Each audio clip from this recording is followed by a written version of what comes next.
حضرت عمر فاروق رضی اللہ عنہ کا زمانہ انصاف اور عدل کا زمانہ مانا جاتا ہے۔ ایک مرتبہ ایک بزرگ شخص مدینہ آیا اور اس نے دیکھا کہ حضرت عمر خود اپنی کمر پر مشکیزہ اٹھائے پانی لے جا رہے ہیں۔ اس بزرگ نے حیرانی سے پوچھا، اے امیر المومنین، آپ یہ کام خود کیوں کر رہے ہیں؟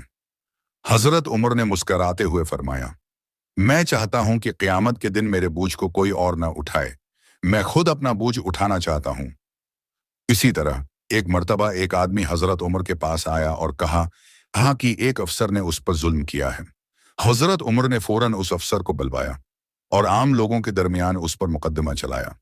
جب اس افسر نے کہا، میں عمر کا افسر ہوں، تو حضرت عمر نے فرمایا، اس وقت یہاں صرف انصاف چلے گا۔